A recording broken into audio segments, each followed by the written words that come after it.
ஆண்டவராகிய இயேசு கிறிஸ்துவின் இனிய நாமத்திலே உங்கள் யாவரையும் நான் வாழ்த்துகிறேன். இந்த நாளிலே நாம் தியானிக்கப் போகிற வேத பகுதி, அது மத்தேயு எழுதின சுவிசேஷம் 9வது அதிகாரம் 32வது 33வது வசனங்கள். நான் வாசிக்கிறேன்.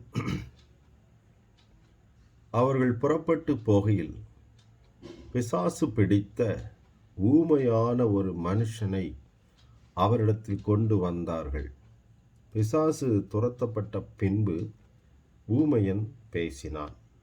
ஜனங்கள் ஆச்சரியப்பட்டு, இஸ்ரவேலில் இப்படி ஒரு காலும் காணப்படவில்லை என்றார்கள். அருமையான தேவனுடைய பிள்ளைகளே, நாம் இந்த 2 வசனங்களிலே நாம் சுலபமாய் அறிந்து கொள்ளுகிற ஒரு காரியம், ஒரு ஊமையான ஒரு மனிதனை இயேசுவிடத்தில் கொண்டு வந்தாங்க. அவனுக்கு பிசாசு பிடித்திருந்தது. இயேசு பிசாசை துரத்தினார். உடனே ஊமையன் பேசினான். எல்லாரும் ஆச்சரியப்பட்டாங்க. இவ்வளவுதான் அதில் நாம் விளங்கி கொள்ளுகிற ஒரு காரியமாக இருக்கிறது.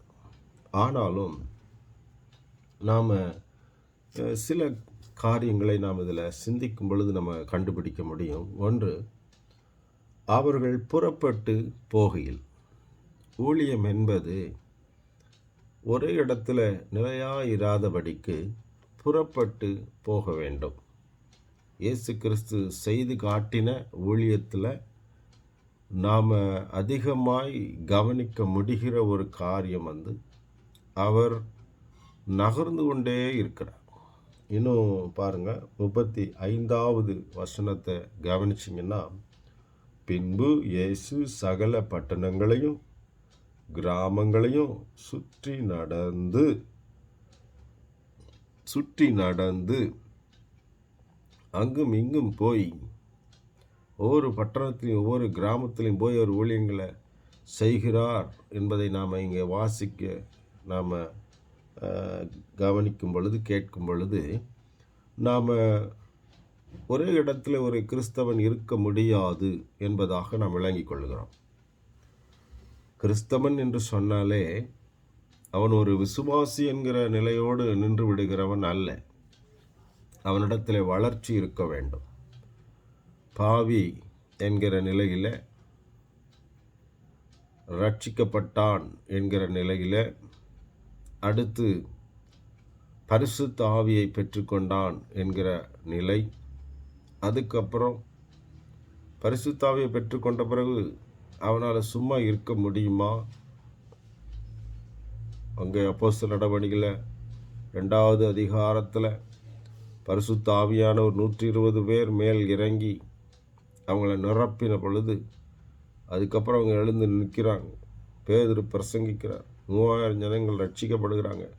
அதுக்கப்புறம் அப்போஸ்தலர் நடவடிக்கைகள் ஃபுல்லாக வாசித்து பார்க்கும் பொழுது, அங்கே ஊழியங்கள் சிறப்பாய் நடைபெறுகிறது. தேவ ஆவியின் பலத்தோடு நடைபெறுகிறது. ஜனங்கள் ரட்சிக்கப்படுகிறதை காண முடிகிறது. உலகத்தை கலக்குகிறவர்கள் என்று பெயர் எடுக்கிற அளவுக்கு ஆண்டவருடைய சீடர்கள் பரிசுத்த ஆவியை பெற்ற அந்த பலத்தின் மிகுதியினால் அவங்க சுவிசேஷத்தை பரப்பினார்கள். ஆண்டவரை குறித்து அறிவித்தார்கள். ஜனங்களை சந்தித்தார்கள். அற்புத அடையாளங்களோடு வேத வாக்கியங்களை நிரூபித்தார்கள். பரிசுத்த ஆவியானவரும் அவங்க வார்த்தைகளை உறுதிப்படுத்தி அற்புதங்களையும் அடையாளங்களை செய்து ஜனங்களை கிறிஸ்துவின் அன்பிற்குள்ளே வழி நடத்தினார். இப்போது புறப்பட்டு போகையில், அவங்க போகும்போது தான் இந்த அற்புதம் நடக்குது. அவங்க போகும்போது தான் ஒரு ஊமையனை, பிசாசு பிடித்த ஊமையனை இயேசுனிடத்திலே கொண்டு வந்தாங்க. ஒருவேளை இயேசு வீட்டிலே இருந்தாருன்னு சொன்னால் இது சாத்தியம் இல்லை. வேறு ஒரு டைரக்ஷனில் போனாலும் இது சாத்தியம் இல்லை.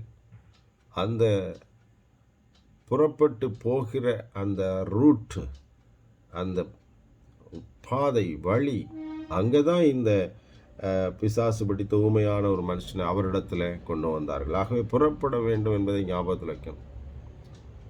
அடுத்து பாருங்க, பிசாசு பிடித்த ஊமையான ஒரு மனுஷன். ரெண்டாவது சிந்திக்கிற ஒரு காரியம், பிசாசு பிடித்த ஊமையான ஒரு மனுஷன். அப்படின்னா இவன் ஊமையானதுக்கு காரணமே ஒரு பிசாசு தான்.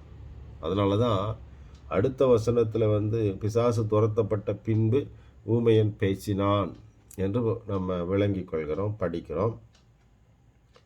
அப்போ பிசாசு சிலரை பிடிக்கிறது, அவங்க எப்படியோ அதுக்கு இடம் கொடுத்துட்றாங்க. அப்படி பிடிக்கிற பிசாசுகளில் சில பிசாசுகள் என்ன செய்கிறது, அவர்களை பேச விடாதபடிக்கு அவங்கள ஊமையாக்குகிறது. இப்போ இதில் நாம் என்ன விளங்கி கொள்ள முடிகிறது அப்படின்னு சொன்னால், சில பிசாசுகள் கண்களை குருடாக்க முடியும், சில பிசாசுகள் ஒரு மனிதனை ஊமையாக்க முடியும், சில பிசாசுகள் காதுகளை செவிடாக்க முடியும். இந்த ரெண்டுமே சேர்ந்து டெஃப் அண்ட் டம்ப் என்று சொல்லுகிற ஒரு ஊமையும் செவிடுமான ஒரு நபரை ஏற்படுத்த அந்த ஆவிக்கு முடியும். ஆகவே நாம் அறிந்து கொள்ளுகிற ஒரு விஷயம் என்ன அப்படின்னு சொன்னால், இந்த பிசாசு ஒரு மனிதனை பிடிக்கும் பொழுது அந்த மனிதனுடைய சரீரத்தில் பல்வேறு வகையான குறைவுகளை ஏற்படுத்த முடிகிறது. சில ஆண்டவர் ஒரு பிசாசை விரட்டின பிறகு அந்த மனிதன் புத்தி தெளிந்து, அப்படின்னா அப்போ அதுக்கு முன்னாடி அவன் பைத்தியக்காரனாக இருக்கிறான், கல்லுகளினால் தன்னை காயப்படுத்தி கொள்ளுகிறவனாக இருக்கிறான், அருகில் வருகிறவர்களை காயப்படுத்துகிறவனாக இருக்கிறான். ஆகவே அவன் பிசாசு பிடித்த நிலையில் அந்த மனிதன் மனிதனாகவே இல்லை. அப்போ நம்ம அறிந்து கொள்கிறோம், பிசாசு ஒரு மனிதனை பிடிக்கும் பொழுது சரீரத்தில் அவன் எந்த விதமான பிரச்சனையும் அவன் ஏற்படுத்த முடியும். எனக்கு ஒரு சகோதரனை தெரியும். ரொம்ப நாளைக்கு முன்னாடி அவருக்கு விரோதமாக நிறைய பிசாசின் கிரியைகளை அவரை பிடிக்காதவர்கள் ஏவிட்டாங்க அப்படிங்கிறதாக அவர் சொல்லி கொண்டிருந்தார். அப்படி சொல்லி கொண்டிருக்கிற அந்த சூழ்நிலையில் அவருக்கு திடீர்னு ஒரு கால் பயங்கரமாக வலிக்க ஆரம்பித்தது. முழங்காலில் நிமித்த முடியவில்லை, ஆகவே நடக்கவும் முடியவில்லை. அப்படிப்பட்ட ஒரு நிலையிலே ஆண்டவருடைய பிள்ளைகள் ஜெபித்த பொழுது அங்கே என்ன நடந்ததுன்னு சொன்னால், டக்குன்னு அவருக்கு கால் வலி சரியானது, கால் நீட்ட முடிந்தது, மடக்க முடிந்தது, எல்லாம் சரியாயிடுச்சு. அப்போ எல்லாம் விளங்கி கொண்டாங்க, அவர் பிசாசினுடைய ஒரு கிரியை தான் இது, அவருடைய காலை முடக்கி இருந்தது. ஆக ஜபித்த பொழுது கர்த்தர் ஒரு அற்புத விடுதலையை கொடுத்தார். அந்த பலவீனத்தை உண்டாக்கின பிசாசு அவரை விட்டு விலகினது என்பதாக புரிந்து கொண்டாங்க. இது மாதிரி ஒவ்வொரு மனிதனுடைய வாழ்க்கையிலும் அல்லது அநேகருடைய வாழ்க்கையில் பிசாசு சரீரத்தில் சில துன்பங்களை ஏற்படுத்த முடியும் என்பதை நாம் அறிந்து கொள்ள வேண்டும். அன்பானவர்களே, இன்னும் அடுத்ததாக நம்ம கவனிக்கிற விஷயம், அவனை கொண்டு வந்தார்கள். ஒரு குறைவுள்ள ஒரு மனிதனை, ஒரு பேச முடியாத ஒரு மனிதனை, அல்லது அங்கே செயல்பட முடியாத நிலையில் இருக்கிற ஒரு மனிதனை கொண்டு வந்தாங்க. இது அநேக இடத்துல நம்ம வேதத்தில் பார்க்கலாம். ஒரு திமிர்வாதக்காரனை கூட 4 பேர் சுமந்து கொண்டு வந்தார்கள், கட்டிலோடு இறக்கினார்கள் என்பதாக பார்த்தோம். இது மாதிரி அவனை கொண்டு வந்தார்கள். ஆரிடத்தில்? இயேசுவினிடத்தில். இதுதான் நம்முடைய வேலை. சுகம் அளிக்கிறவர் இயேசு கிறிஸ்து. சுகம் தேவைப்படுகிற ஜனங்கள் நம்மை சுற்றிலும் அதிகமாக இருக்கிறாங்க. அவங்கள இயேசுவோடு கனெக்ட் பண்ணுகிற ஒரு வேலை தான் ஊழியம். அவங்களுடைய பிரச்சனைகளை சரி செய்கிற இயேசு, he is very much available, ரெடியாக இருக்கிறார். நீங்கள் யாரையாவது அழைச்சிட்டு வருவீங்கன்னு எதிர்பார்த்து கொண்டிருக்கிறார். இந்த ஜனங்களை அவரிடத்தில் கொண்டு வருகிற ஒரு நபராய் நீங்கள் இருக்க வேண்டும். இல்லைன்னா அப்படி செய்ய முடியாது அப்படின்னு நீங்கள் நினச்சிங்கன்னா, உங்களை மாதிரி சுயநலமான ஒரு கிறிஸ்தவன் உலகத்திலே இருக்க முடியாது. ஏன்னா இயேசு நன்மை செய்வார்னு உங்களுக்கு தெரியும், நீங்கள் அறிஞ்சிருக்கிறீங்க, புரிந்திருக்கிறீங்க, அனுபவித்திருக்கிறீங்க. அப்படியானால் உங்களை சுற்றி இருக்கக்கூடிய தேவையிலுள்ள ஜனம், சுகமாக வேண்டிய நபர் சுகமாகாதபடி உங்களால் அவங்க அப்படியே இருக்கிறாங்க. ஆண்டவருக்கும் அந்த நபருக்கும் இடையிலே பாலமாக இருக்க வேண்டிய நீங்கள் அதை கண்டுகொள்ளாமல் இருக்கிறீங்க என்று சொன்னால் அது சுயநலமான ஒரு போக்கு. அது தேவ பிள்ளைகளிடத்தில் இருக்கக்கூடாத ஒரு காரியம். ஆண்டவர் அப்படி இருக்கவில்லை. அவர் ஜனங்களை தேடி தேடி போய்கிட்டு இருக்கிறார். வாங்க, பட்டணங்கள் தோறும் கிராமங்கள் தோறும் எதுக்கு சுற்றி நடந்துட்டு இருக்கிறாரு? அவர் வேண்டுதலை இல்லை பொருத்தனையாக நடந்து தான் போவேன் அப்படின்னு அப்படி இல்லை. அவர் ஆத்ம பாரம், ஜனங்களை சந்திக்க வேண்டும். தேவையில் உள்ள ஜனங்களை சந்தித்து அவங்கள சுகப்படுத்தின சகல வியாதிகளையும் சகல நோய்களையும் நீக்கி அவர்களை சொஸ்தமாக்கினார். அது it's a part of his ministry. சுகமாக்குதல் என்பது, வியாதிகளை நீக்குதல் என்பது அவருடைய ஊழியத்தின் முக்கியமான ஒரு பகுதியாக இருக்கிறதை நம்ம கவனிக்கிறோம். அடுத்தது பாருங்க, அவரிடத்தில் கொண்டு வந்தாங்கன்னு சொல்லும்போது நீங்கள் ஒரு வேளை நினைக்கலாம், அது சரீரத்தில் இருந்தார், ஆகவே அவர் போகிற இடத்துல ஜனங்களை யாரையாவது கூட்டிகிட்டு வந்தாங்க. நாங்கள் இப்போது அப்படிப்பட்ட ஜனங்கள் இருக்கிறாங்க. இயேசு எங்கே இருக்கிறாரு? யாரிடத்தில் அவர் இருந்தால் தானே கூட்டிகிட்டு வர முடியும்னு சொன்னால், ஜனங்களை தேவனுடைய பிரசன்னத்துக்குள்ளே கொண்டு வர வேண்டும். கர்த்தருடைய ஊழியத்தை செய்கிற கொண்டு வர வேண்டும். அது யார் அப்படின்னு சொல்லி நீங்கள் தேடிக்கொண்டிருக்க வேண்டிய அவசியம் இல்லை. நீங்கள் தான் அந்த நபர். என்று சொன்னால், ஊழியத்தை செய்கிறதுக்கு விசுவாசம் இருந்துச்சுன்னா போதும்.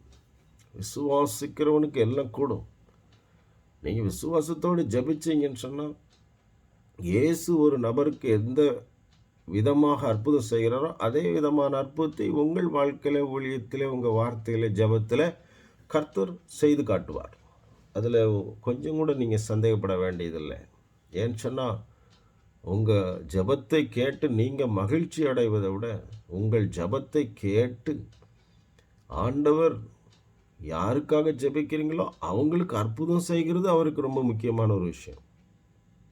அதனால் தைரியமாக நீங்கள் ஜெபிக்கலாம். அல்லது உங்களை வழிநடத்துகிற ஊழியரிடத்தில் அழைத்து வரலாம். சீனியர் பிலீவர்ஸ், வயதான அனுபவம் வாய்ந்த விசுவாசிகளிடத்தில் அழைத்து வந்து ஜெபிக்க வைக்கலாம். அவங்களுக்கு அற்புத சுகத்தை பெற்றுத்தர வேண்டும். அடுத்து பாருங்கள், அந்த பிசாசு துரத்தப்பட்டது. அதை நம்ம அறிந்திருக்கோம். பிசாசு ஒரு கிரியேட்டட் பீயிங், தேவனால் சிருஷ்டிக்கப்பட்ட ஒன்று தான். தூதனாய் சிருஷ்டிக்கப்பட்டு பிசாசாய் மாறினவன். அவனை துரத்துறார் ஆண்டவர். துரத்தினால் போயிடுவான். அதுதான் விஷயம். அவர் துரத்தினார், அது போயிடுச்சு. பிறகு அந்த வியாதியை காணோம். அவன் ஊமையாக இருந்த மனிதன் பேசுகிறான். அது ஒரு பெரிய ஆச்சரியமான ஒரு அதிசயம், அற்புதம். அவங்க ஆச்சரியப்படுறாங்க. ஜனங்கள் எப்படி ஆச்சரியப்படுறாங்க? இஸ்ரவேலில் இப்படி ஒரு காலம் காணப்படவில்லை என்றார்கள். அந்த அளவுக்கு ஆச்சரியப்படுகிறாங்க. அருமையானவர்களே, ஜனங்கள் ஆச்சரியப்படும்படி நாம் கர்த்தருடைய நாமத்தினாலே பெரிய காரியங்களை செய்ய வேண்டும் என்று கர்த்தர் விரும்புகிறார். அதை செய்து காட்டுகிறதை பார்க்கிறோம். அடுத்து தொடர்ந்து நீங்கள் வீட்டில் நல்லா வாசிங்க, தியானிங்க. பின்பு அவர் சகல பட்டணங்களையும் கிராமங்களையும் அவர் சுற்றி நடந்து ஊழியம் செய்கிறார்ல. அப்போ 36வது வசனத்தில் பாருங்களேன், அவர் திரளான ஜனங்களை கண்டபோது அவர்கள் மேய்ப்பனில்லாத ஆடுகளைப் போல தொய்ந்து போனவர்களும் சிதறப்பட்டவர்களுமா இருந்தபடியால் அவர்கள் மனதுருகி, என்ன சொல்கிறாருங்கிறத முக்கியம். மனதுருகி என்ன சொல்கிறாரு அப்படின்னா, தம்முடைய சீஷர்களை நோக்கி, அறுப்பு மிகுதி, திரளான ஜனங்கள். அவர் பார்க்குறாரு, சீஷர்கிட்ட சொல்கிறாரு, அறுப்பு மிகுதியாக இருக்கிறது, வேலையாட்களோ கொஞ்சம். அப்படின்னா என்ன அர்த்தம்? அங்கே திரளான ஜனங்கள் சுவிசேஷத்தை கேட்க வாஞ்சையாக இருக்கிறாங்க. அவங்களுக்கு தலைவர் யாரும் கிடையாது. மேய்ப்பன் இல்லாத ஆடுகளை போல சிதறப்பட்டவங்களாக இருக்கிறாங்க. தொய்ந்து போயிட்டாங்க. நம்பிக்கையற்ற நிலையில் இருக்கிறாங்க. இப்படிப்பட்ட நிலையில் தான் சுவிசேஷம் அறிவிக்கப்படணும். அப்போ தான் ஆத்தும அறுவடை அங்கே நடக்கும். ஆண்டவர் சொல்றார், அறுப்பு மிகுதியாக இருக்குது, மிகுதியாக இருக்கிறது. அதை நீங்கள் வேலையாட்கள் பாருங்கள், இவ்வளவு ஜனங்களுக்கு சுவிசேஷத்தை கொண்டு போகிறதுக்கு ஆளை காணும். ஆகவே அவர் சொல்கிறாரு, அதுக்கு என்ன செய்யணும் அப்படின்னா, ஆண்டவரிடத்தில் வேண்டிக் கொள்ள வேண்டும். என்ன செய்யணும்? அறுப்புக்கு வேலையாட்களை அனுப்பும்படி அவரை வேண்டிக் கொள்ளுங்க. வேலையாட்களை அனுப்புறதுன்னா, அறுப்புக்கு வேலையாட்களை அனுப்புறதுன்னா, பரலோகத்திலிருந்து ஒரு 17,000 அல்லது 10 லட்சம் 12 கோடி தேவதூதர்களை அனுப்பி அறுக்க வைக்க முடியுமா? இல்லை, அப்படி அனுப்புறதில்ல ஆண்டவர். அதுக்கு பதிலாக அறுக்கிறவர்களை, வேலையாட்களை, அறுவடை பணியை செய்யக்கூடியவர்களை நம்மிலிருந்து தான் எழுப்புகிறார். தேவ பிள்ளைகளிலிருந்து தான் ஊழியர்களை கர்த்தர் எழுப்புகிறார். விசுவாசிகளுக்குள்ளிருந்து தான் கர்த்தர் ஊழியர்களை எழுப்புகிறார். அதை நீங்கள் மறந்துடக்கூடாது. நம்மைத்தான் அவர் எதிர்பார்த்து கொண்டிருக்கிறார். நாம் ஊழியம் செய்ய மாட்டோமா? நாம் அறுவடை பணியில் ஈடுபட மாட்டோமா? நாம் ஜனங்களை சந்திக்க மாட்டோமா? நாம் அவரை குறித்து பேசி சுவிசேஷத்தை சொல்லி ஆண்டவரை அறிமுகம் செய்து அவங்க ரட்சிப்புக்கு வழி செய்ய மாட்டோமா என்று சொல்லி இயேசு அங்கே நம்மை தான் எதிர்பார்க்கிறார். ஆகவே அருமையானவர்களே, நம்மை சுற்றிலும் இருக்கிற ஜனங்கள் நம்ம கண்களுக்கு தெரியணும். இயேசுவின் கண்களுக்கு திரளான ஜனங்கள் தெரிஞ்சாங்க. He was went about doing good என்று சொல்ல முடியும். அவர் எப்போ பார்த்தாலும் நற்கிரிகள் செய்கிறார், ஆனால் மூவ் பண்ணிக்கிட்டே இருக்கிறார் பாருங்கள். அப்படியே சுற்றி நடந்து ஜனங்கள் உள்ள இடத்துக்கு போயிடுறார். ஜனங்கள் அவரை தேடி வராங்க, அவர் ஜனங்களை தேடி போகிறாரு.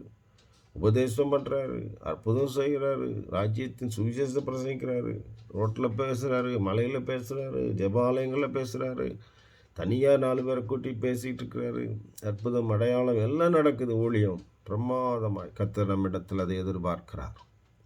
இன்றைக்கு ஒருவேளை நீங்கள் ஆயத்தமாக இருந்தீங்கன்னு சொன்னால் கர்த்தர் உங்களை பயன்படுத்த முடியும். திரளான ஆத்துமாக்களை உங்களுக்கு கொள்ளை பொருளாய் கொடுக்க முடியும். அறுவடை பணிகளை கர்த்தருடைய கையில் ஒரு அற்புதமான ஒரு டூலாக, ஒரு கருவியாக நீங்கள் இருக்க முடியும்.